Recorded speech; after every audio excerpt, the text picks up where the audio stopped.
Hello అండి, very good morning. So PG నీట్కి సంబంధించి అప్డేట్స్ ఏమున్నాయనేది ఒకసారి వీడియోలో మనము చూసే ప్రయత్నం చేద్దాము. సో ఇప్పటి వరకు మీరు ఛానల్ని సబ్స్క్రైబ్ చేయనట్లయితే దయచేసి సబ్స్క్రైబ్ చేసి ఫాలో చేస్తూ ఉండండి. సో ఎప్పటికప్పుడు అప్డేట్స్ అన్నీ కూడా మీకు రెగ్యులర్గా రీచ్ అవుతూ ఉంటాయి. సో ముందుగా ఆల్ ఇండియా కోటాకి సంబంధించి మనం చూసినట్లయితే మనకి ఫైనల్ అలాట్మెంట్, అదే ఫస్ట్ రౌండ్ అలాట్మెంట్ వచ్చింది ఆల్రెడీ. అండ్ దానికి సంబంధించి మనకి స్కెడ్యూల్ ప్రకారంగా డిసెంబర్ 1 వరకు, ఓకే, డిసెంబర్ 1 ఎవరికైతే రౌండ్ 1లో సీట్స్ వచ్చాయో సో వాళ్ళంతా రిపోర్ట్ చేయడానికి, వాళ్ళకు వచ్చిన కాలేజీలో రిపోర్ట్ చేయడానికి డిసెంబర్ 1 లాస్ట్ డేట్గా మనకి స్కెడ్యూల్లో మెన్షన్ చేశారు. సో 23rd నుంచి 1 అని అంటే ఆల్మోస్ట్ 9 days అనమాట. దాని తర్వాత మనకి సెకండ్ రౌండ్ డిసెంబర్ 5 నుంచి స్టార్ట్ అవుతుంది. సో డిసెంబర్ 5 నుంచి కొత్తగా రిజిస్టర్ చేసుకోవాలి అనుకునే వాళ్ళు కూడా చేసుకోవచ్చు. అంటే ఫస్ట్ రౌండ్లో రిజిస్టర్ చేయకుండా మిస్ అయిన వాళ్ళు ఎవరైనా ఉన్నట్లయితే వాళ్ళకి మళ్ళీ ఒక ఛాన్స్ అనమాట ఇది. లేదు ఆల్రెడీ రిజిస్టర్ చేసుకున్నామనంటే మీరు డైరెక్ట్గా ఆప్షన్స్ పెట్టుకోవడమే, మళ్ళీ రిజిస్టర్ చేయాల్సిన అవసరం ఉండదు. ఏది ఆల్రెడీ రిజిస్టర్ చేసిన వాళ్ళైతే. ఇప్పటివరకు రిజిస్టర్ చేయని వాళ్ళైతే మీరు ఇక్కడ 5th నుంచి రిజిస్ట్రేషన్ స్టార్ట్ అవుతుంది. 9th వరకు మీకు ఉంటుందన్నమాట ఆప్షను రిజిస్టర్ చేసుకోవడానికి. దాని తర్వాత 6th నుంచి, ఓకే, 5th నుంచేమో రిజిస్ట్రేషన్ స్టార్ట్ అవుతుంది, 6th నుంచి ఏమో చాయిస్ ఫిల్లింగ్ స్టార్ట్ అవుతుంది. సో ఈ రెండు కూడా registration along with choice filling రెండు కూడా 9వ తారీఖు వరకు మీకు అవైలబుల్గా ఉంటాయన్నమాట. సో ఈ లోపల మీరు ఆప్షన్స్ అన్నీ పెట్టేసుకోవచ్చు. అయితే దానికి సంబంధించిన ప్రాసెస్ అంతా జరిగిన తర్వాత మనకి 12వ తారీఖు, డిసెంబర్ 12వ తారీఖు రిజల్ట్, అదే అలాట్మెంట్స్ మనకి అనౌన్స్ చేస్తారు. దాని తర్వాత 13th నుంచి 21st డిసెంబర్ వరకు రిపోర్టింగ్కి టైం ఇవ్వడం జరిగిందనమాట. ఇది సెకండ్ రౌండ్కి సంబంధించినటువంటి స్కెడ్యూల్. దాని తర్వాత మళ్ళీ మనకి థర్డ్ రౌండ్ ఉంటుంది. So third round December 26th నుంచి స్టార్ట్ అవుతుంది.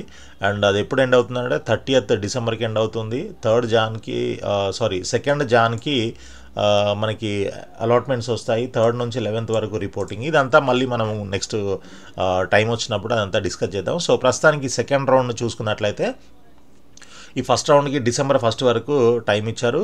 5th నుంచి ఇది స్టార్ట్ అవుతుంది. అయితే మరి తెలంగాణలో ఎప్పుడు స్టార్ట్ అవుతుంది దీనికి సంబంధించినటువంటి కౌన్సిలింగ్ అని చూసినట్లయితే మనకి ఒక లోకల్ నాన్ లోకల్ ఇష్యూ అయితే జరుగుతూ ఉంది. దానికి సంబంధించి ప్రీవియస్ వీడియోలో కూడా నేను ఇంకొక ఇష్యూ కూడా పెట్టాను. సో ఇది ఈరోజు న్యూస్ అనమాట. Kaloji Narayana Rao university VC doctor Nandakumar Reddy గారు రాజీనామా చేయడం జరిగింది. సో ఎందుకు చేశారు అని అంటే కొన్ని అలిగేషన్స్ అయితే వచ్చాయన్నమాట.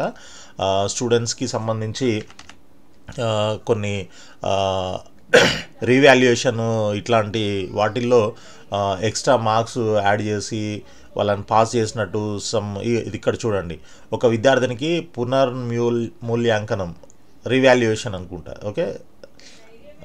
సో దాంట్లో అదనపు ఎక్స్ట్రా మార్క్స్ కలిపినట్లు అధికారుల ప్రాథమిక విచారణలో గుర్తించినట్టు సమాచారం. సో ఇలాంటి ఇది కాకుండా ఇంకా కొన్ని ప్రైవేట్ కాలేజెస్కి సంబంధించి ప్రైవేట్ కళాశాలల తనిఖీలో అక్రమాలు, ఇలా వీసీపై కొన్ని అలిగేషన్స్ అయితే ఉన్నాయన్నమాట. ఇక్కడ చూడండి క్లియర్గా ఉంది మనకి. పీజీ అండర్ గ్రాడ్యుయేట్ పరీక్షల్లో ఫెయిల్ అయిన విద్యార్థులకు సంబంధించి రీకౌంటింగ్ బదులు రీవాల్యుయేషన్ చేయించి పాస్ అయ్యేలా చూడడము, అదేవిధంగా ప్రైవేటు కళాశాలల తనిఖీలో అక్రమాలు, ఇలాంటి వాటిపై కొంత అలిగేషన్స్ రావడం వల్ల సీఎం చాలా సీరియస్గా ఉన్నట్టు తెలిసింది. సో దానికి సంబంధించి ఇమ్మీడియట్గా ఆయనకి పైనుంచి ప్రెషర్ రావడం వల్ల ఇమ్మీడియట్గా రిజైన్ కూడా చేసినట్టు తెలుస్తుంది. సో మరి ప్రస్తుతం సిచ్యువేషన్ అయితే ఈ విధంగా ఉంది. అండ్ ఇంకొకటి ఏంటి అని అంటే మనకి ఈ మెడికల్ సీట్స్ ఏవైతే ఉన్నాయో MQ1లో, మేనేజ్మెంట్ కోటా 1లో ఉన్నటువంటి సీట్లు ఏవైతే ఉన్నాయో వాటికి సంబంధించి 85% సీట్స్ తెలంగాణలో లోకల్ అయినటువంటి స్టూడెంట్స్కి మాత్రమే రావాలి అని చెప్పేసి GO 200, GO 201 ఏదైతే government, Telangana state government release చేసిందో వాటిపైన కొంతమంది స్టూడెంట్స్, వేరే స్టేట్ స్టూడెంట్స్, బెంగళూరుకి సంబంధించిన కొంతమంది స్టూడెంట్స్, ఇంకా వేరే స్టేట్స్ వాళ్ళు కూడా కలిసి కోర్టులో పిటిషన్ వేయడం జరిగిందనమాట. సో నోటిఫికేషన్ ఇచ్చిన తర్వాత మీరు ఈ రూల్స్ ఎలా చేంజ్ చేస్తారు అని చెప్పేసి వాళ్ళు కోర్టుకి వెళ్ళడం జరిగింది. సో దానిపైన హైకోర్టు స్టే అయితే ఇచ్చింది. ఆ స్టే ఇవ్వడం వల్ల ఏమైంది అని అంటే దానికి సంబంధించిన కౌంటర్ ఫైల్ చేయమని చెప్పేసి స్టేక్ హోల్డర్స్ ఎవరైతే ఉన్నారో యూనివర్సిటీ, స్టేట్ గవర్నమెంటు, ఇలా మెడికల్ వైద్య ఆరోగ్య శాఖ వీళ్ళందరికీ కూడా కౌంటర్ ఫైల్ చేయమని చెప్పింది. సో ఫైనల్గా ఏంటి అని అంటే జనవరి 19కి దీన్ని పోస్ట్పోన్ చేశారనమాట కేసుని. సో అప్పటిదాకా వెయిట్ చేయాల్సి ఉంటుంది. అయితే ఈ ఇష్యూ, ఈ లోకల్ నాన్ లోకల్ అనే ఇష్యూ ఏదైతే ఉందో ఇది ఓన్లీ MQ1కి సంబంధించినటువంటి ఇష్యూ మాత్రమే, ఏ కేటగిరీకి సంబంధించింది కాదు. మరి ఏ కేటగిరీ స్టార్ట్ చేయొచ్చు కదా అని అంటే మరి దానికోసమే వెయిట్ చేస్తున్నాము. ఏ కేటగిరీకి అయితే ఎటువంటి ప్రాబ్లం లేదు, ఎందుకంటే దాంట్లో క్లియర్గా ఉంది, అది ముందు నుంచి ఏదైతే ఉందో అలాగే ఉందన్నమాట. సో దాన్ని బేస్ చేసుకొని మరి ఆ కౌన్సిలింగ్ ఎప్పుడు స్టార్ట్ అవుతుంది అనేది తెలియట్లేదు. మరి ఇది వచ్చేంత వరకు వెయిట్ చేస్తారా, లేకపోతే దానికి సంబంధం లేదు కదా, management quota is different from A category కదా, సో దానికి కౌన్సిలింగ్ స్టార్ట్ చేస్తారా అనేది ఇంకా ఎటువంటి ఇన్ఫర్మేషన్ అయితే లేదు ప్రస్తుతానికి. అయితే ఇప్పుడు ఇదే లోకల్ నాన్ లోకల్ ఇష్యూ ఏదైతే మన తెలంగాణ స్టేట్లో ఉందో, మన ఆంధ్రప్రదేశ్లో కూడా అలాంటిదే ఇష్యూ అయితే లేకుండా డైరెక్ట్గా జరుగుతుంది. ఆల్రెడీ కౌన్సిలింగ్కి సంబంధించి నోటిఫికేషన్ అవన్నీ కూడా క్లియర్గా మెన్షన్ చేసి ఇచ్చారనమాట. అది ఇక్కడ మెన్షన్ చేశారు చూడండి. అయితే ఇది ఏంటి అని అంటే మనకి లోకల్ 85% రిజర్వేషన్ ఏదైతే ఉంటుందో ఇది ఇంప్లిమెంట్ చేయడం వల్ల పీజీలో ఒక 318 సీట్లు తెలంగాణలో లోకల్ అనేటువంటి స్టూడెంట్స్కి మాత్రమే ఇవి దక్కే అవకాశం ఉందన్నమాట. లేదు అని అంటే వేరే స్టేట్స్ నుంచి వచ్చేటువంటి స్టూడెంట్స్ కూడా ఇందులో సీట్లు తీసుకునే అవకాశం ఉంటుంది. కాబట్టి మన తెలుగు రాష్ట్రాలు, తెలంగాణ స్టూడెంట్స్కి నష్టం జరుగుతుందన్న ఉద్దేశంతో గవర్నమెంట్ ఈ జియో తీసుకురావడం జరిగింది. సో దీన్ని ఎంతమంది సపోర్ట్ చేస్తారో వాళ్ళంతా కూడా మీరు కింద కామెంట్స్లో పెట్టండి, ఈ జియో పాస్ అవ్వాలి అని చెప్పేసి, సో దట్ ఇది నెక్స్ట్ లెవెల్కి వెళ్ళే అవకాశం ఉంటుంది. అండ్ ఇంకొకటి ఏంటి అని అంటే ఇప్పుడు మనకి లాస్ట్ ఇయర్ మొన్న రీసెంట్గా MBBSకి సంబంధించినటువంటి ఈ లోకల్ నాన్ లోకల్ ఇష్యూ కూడా ఇలాగే హైకోర్టులో మన స్టేట్ గవర్నమెంట్ ఫెయిల్ అయితే అక్కడ నుంచి సుప్రీంకోర్టుకి వెళ్ళడం జరిగింది. సుప్రీంకోర్టులో మాత్రం అక్కడ ఈ 4 years 9th 10th 11th 12th ఇక్కడ చదివిన వాళ్ళు లోకల్ అని ఏదైతే జియో 33 తీసుకొచ్చారో తెలంగాణ గవర్నమెంట్, సో దాన్ని ఓకే అని చెప్పేసి దాని ప్రకారంగానే అడ్మిషన్స్ అదంతా చేయడం జరిగిందనమాట. మేబీ ఇది కూడా అలాంటిది ఏదైనా జరగవచ్చు అని నేను అనుకుంటున్నాను. సో మీ అభిప్రాయం ఏంటి అనేది కూడా మీరు కింద కామెంట్స్లో తెలియజేయండి. చూద్దాం అసలు ఏం జరుగుతుంది ఏంటి అనేది.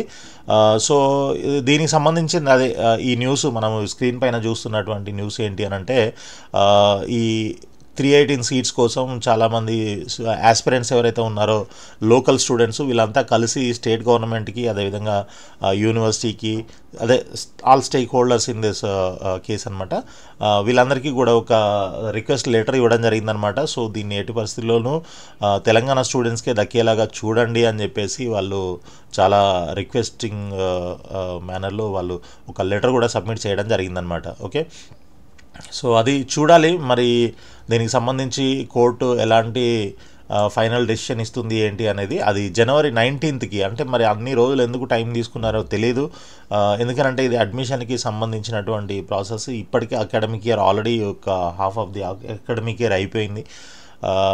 కోవిడ్ వల్ల ఆల్రెడీ డిలే జరుగుతుంది అని అంటే దాన్ని కవర్ చేస్తామని అనుకుంటుంటే ఇలాంటి కేసుల వల్ల ఇంకా డిలే అవుతూ వస్తుంది అనమాట. సో లాస్ట్ ఇయర్ కూడా ఇలాగే మనకి నవంబర్ డిసెంబర్స్లో స్టార్ట్ అయింది కౌన్సిలింగ్.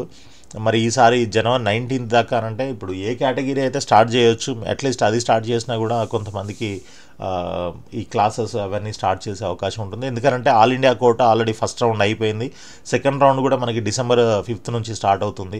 సో కాబట్టి అట్లీస్ట్ అంటే ఇక్కడ ఇంకొక ఇష్యూ ఏంటి అని అంటే ఏ కేటగిరీకి స్టార్ట్ చేసి సీట్ అలాట్ చేసి వాళ్ళు జాయిన్ అయిపోయి క్లాసులు స్టార్ట్ చేస్తే ఈ బి కేటగిరీ MQ1లో ఎవరైతే జాయిన్ అవ్వాలో వాళ్ళందరికీ అకాడమిక్ ఇయర్ ఇది లేట్ అవుతుంది. ఐ మీన్ క్లాసెస్ మిస్ అవుతారు అనేది ఇంకొక పాయింట్ అనమాట ఇక్కడ.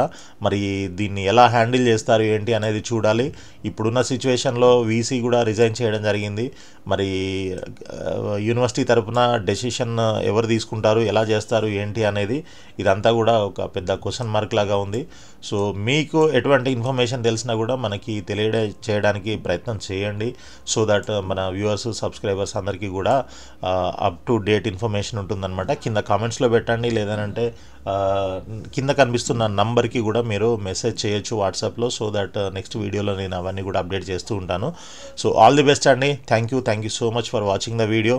లైక్ చేసి మీ ఫ్రెండ్స్ కూడా షేర్ చేయండి. అదేవిధంగా సారీ అండి, కొంచెం కోల్డ్ వల్ల ఇది వాయిస్ కూడా బాగాలేదు.